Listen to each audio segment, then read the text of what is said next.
இதுக்கு முன்னாடி நம்ம தமிழக அரசியலில் நடந்த 2 மிகப்பெரிய தேர்தல்கள், நான் சொல்கிறது 1967 and 1977, அது மாதிரி 2026 அமைய போகுது அப்படின்றத நம்ம ரொம்ப உறுதியாக இருக்கிறோம். முதலேருந்து அதை நம்ம சொல்லிகிட்டு இருக்கிறோம்.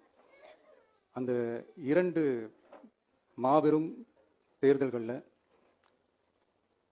ஆல்ரெடி தொடர்ந்து வின் பண்ணிட்டு இருந்தவங்களோட அதிகார பலம், அசுர பலம் எல்லாத்தையும் எதிர்த்து நின்று தான் புதுசாக வந்தவங்க ஜெயிச்சிருக்கிறாங்க. எப்படி ஜெயிச்சாங்க அப்படின்னு பார்க்கும்போது அது சிம்பிள் லாஜிக் தான். ஊருக்கு ஊர், வீதிக்கு வீதி, வீட்டுக்கு வீடு அப்படின்னு போய் எல்லா மக்களையும் சந்திச்சிருக்கிறாங்க. இந்த நேரத்தில் அறிஞர் அண்ணா அவர்கள் சொன்ன அதே விஷயத்தை தான் நானும் இங்கே ரிப்பீட் பண்ணணும்னு ஆசைப்படுறேன்.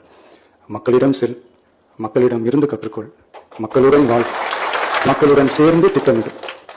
இதை சரியா செஞ்சாலே போதும். ஊருக்கு ஊர், வீதிக்கு வீதி, வீட்டுக்கு வீடு, வெற்றி பேரணியில் தமிழ்நாடு அப்படின்ற அந்த கான்செப்ட்ல எல்லா குடும்பங்களையும் ஒன்னா சேர்த்து, உறுப்பினர்களாக சேர்த்து நம்மளால கண்டிப்பா ஜெயிக்க முடியும். அதனாலதான் இந்த ஆப் மை டிவிகே அப்படின்ற இந்த ஆப்பை வந்து இன்னைக்கு நான் அறிமுகப்படுத்துறதுல ரொம்ப சந்தோஷப்படுறேன். இதுக்கப்புறம் மதுரை மாநாடு, மக்கள் சந்திப்பு, பயணம் அப்படின்ட்டு தொடர்ந்து மக்களோட மக்களாக தான் இருக்க போகிறோம். அதனால இப்போலேருந்து இதுக்கான வேலையை எல்லாரும் ஸ்டார்ட் பண்ணுங்க. நாம் இருக்கிறோம், நம்ம கூட மக்கள் இருக்கிறாங்க. இதுக்கு மேலே என்ன வேணும்?